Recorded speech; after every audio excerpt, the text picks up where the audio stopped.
Hi, welcome to day 7 of the confinement videos. I want to spend some time today building on what we did yesterday when we talked about getting sucked into the vortex and how you end up getting in there. And today's video is really kind of going to build on that. And I got to give a shout out to a friend of mine and colleague, Pamela Cole, who posted Dr. Amen's 9 ants. ANT stands for automatic negative thoughts. And I thought, what a great way to follow up getting sucked into the vortex. Now, he has 9 automatic negative thoughts that are like the doorway into the vortex. It's how you get sucked down in there. It's what happens right before you go over the edge. I want to share with you Dr. Amen's 9 ants, and I'm going to add one of my own, a 10th one, that I think will help put this together. To kind of put these in perspective, I want you to think, have you had an experience or a time where you absolutely got bent out of shape because of stuff that you simply made up in your mind? I mean, how many have had this experience where your spouse, boyfriend, girlfriend, significant other was supposed to come home at 6 o'clock for dinner? And they're usually on time and they're usually there, they're not usually late. And 6 o'clock comes in and they're not there. By 6:30, they're still not there and you're starting to get a little worried. By 7 o'clock, you're just flat out upset. By 8 o'clock, you're really upset. Still no word, no call, no nothing. 9 o'clock, you're gonna just kill them when they get home. 10 o'clock, now you've got anger shifts now to where you're starting to get worried and you're feeling really sad. By 11 o'clock, still no word, still hasn't shown up. And now in your mind, you're sure that they're dead. You've had the funeral. You're fighting with your mother-in-law about the flowers because she always gets in there, and then they got the wrong color casket, and you go this whole thing in your head. And then all of a sudden at midnight, they come in and they let you know of this amazing thing that happened. They got delayed at work and then they stopped to help this person and they were really having a hard time and they were out of money. And after they fixed the tire, they took him to the grocery store and got him some food and got him back and just felt really inspired to help take care of this person. And you go from all of this anger and hurt to all of this appreciation and love. But we as human beings constantly make stuff up in our head. And I have this rule or saying that if you're going to make stuff up, make up good stuff, not bad stuff. But most of the time when our expectations aren't met, when there's a high degree of uncertainty like there is now, when things aren't going the way that we're used to, we make up stories in our head. Oh, this is why she did that, or he did that for this reason. You know why our boss is doing that? Or this is what they're doing. And we get into what Dr. Amen calls automatic negative thoughts. So let's take a look at these 10 automatic negative thoughts and how do they affect the story that we tell ourselves. Because the story that you tell yourself in your head is going to absolutely drive your focus, it's going to drive your emotions, and it's going to decide whether you get into or out of the vortex. And remember, as long as you're going to make up a story, make up a good story, not a bad story. When your teenager chooses and doesn't come home on time, is the story you make up, I knew it, they're out doing drugs, I'll bet he's with Sally. Sally is such a bad influence, she's so terrible, she's the reason everything's wrong. You have no idea if any of that is true. And you're making up a story in your head. But when you make the story up in your head, it feels absolutely as real as if it just happened. You have the same brain chemistry, you experience the same chemicals in your body, you get the same adrenaline, the same norepinephrine, you get the same cortisol flooding your brain, whether it actually happened or didn't. So one of the things, if you take nothing else out of today, pay attention to the stories that you tell yourself. And if you're making up a story, make up a good story, not a bad story, because you're going to experience all of the negative emotions of the bad story, even when it's not true. So the first way, the first door that we open into the vortex is what I call all or nothing thinking or black and white thinking. And this is where you hear things like, if you're not with me, you're against me. I remember I was coaching a manager once as a sales manager, a really good guy, very intense, and his highest value was loyalty, man. He was really, if you were disloyal, that was the end of the world. But if you had something other than that, you would be okay. And he was very forgiving and tolerant in a lot of other areas, except for this. And his thing was, you're either with me or you're against me. Sounds like a Star Wars movie, doesn't it? But all or nothing thinking says, either you totally agree with me or you're completely wrong. If you love me, you'll do everything I say exactly the way I want it. Does that ever happen in relationships? Does it happen in your life? Man, those of you that are homeschooling, be careful that either your kids have to do everything all the way that you want, exactly the way that you want to have happen, and they were to do school exactly the way you want, or that's it, we're just not doing school today. Does that ever happen? People go on with that? Next doorway that takes you into the vortex is always thinking or using universals. All, every, never, always. Boy, if you really want to catch yourself when the stress starts to go up, the cortisol starts to flood, those things start to happen, man, this is something you really want to pay attention to. Are you using words like all of them, always, never? Like when you're talking to your spouse or your children, you're never on time. You never get this done. You never clean up your room. And your teenager should basically say, Mom, never, really? In all 17 years, I've never cleaned my room once? No, well, you know what I mean. No, what do you mean? But that's exactly what goes on. We're all, every, never, always. Next door, the third door that takes you into the vortex is focusing on the negative. What's the worst case scenario? What are all the bad things that can go wrong? The worst case scenario is called that because it hardly ever happens. It's 1% of the time, but we can get this, our thinking just gets in there. The doorway into the vortex is thinking of all the negative, everything that's wrong, everything that's not going to work, everything that's going to fall apart. Fourth doorway into the vortex is thinking with your feelings, where you feel upset, depressed, lonely, sad.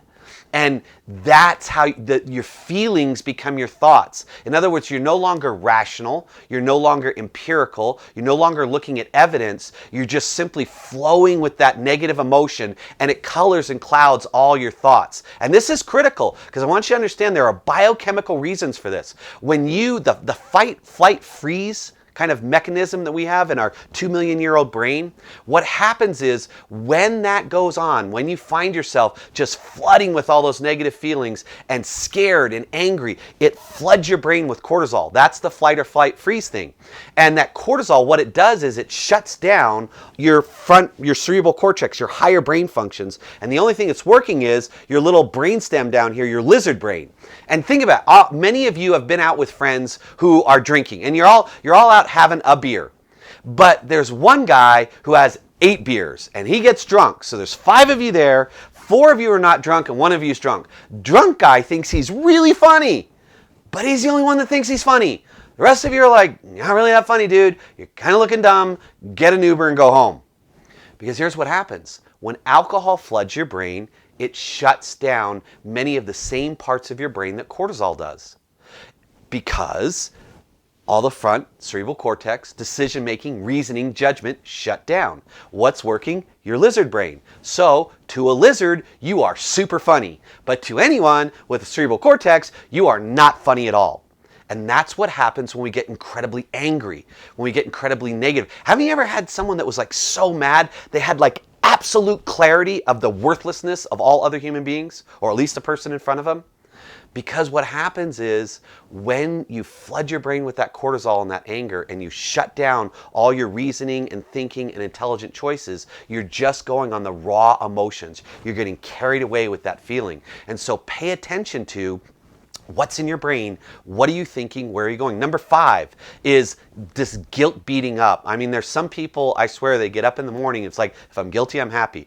Remember, these are automatic negative thoughts. They just jump in and take over, and they open the door into the vortex, and then you descend down into all of that. These are where your life is, and you'll know that you're really going through this kind of guilt beating up thing when you're feeling a lot of shoulds, musts, have tos, I ought tos. And I got to tell you, there's a lot of people that when you get into this place, what you're really doing is you're just shoulding all over yourself. And you know exactly what I mean when I say that. Those shoulds, they do not serve you. They do not help you. When it pulls you down and makes you feel worthless, that's not it. I'm not talking about having standards, and I'm not talking about having goals and stepping up and doing things. I'm talking about that moment when you open the door into the vortex, or I should have done this, I should have done that, I should have done better at math, then I'd be a better homeschool teacher with me, I should have cleaned the laundry, I should have done this, I should have called my friends, I should have taken better care of myself, I should have washed my hands more, I should have bought a mask when we had it, I should have borrowed more money before the economy got really tight, I should have had a different job.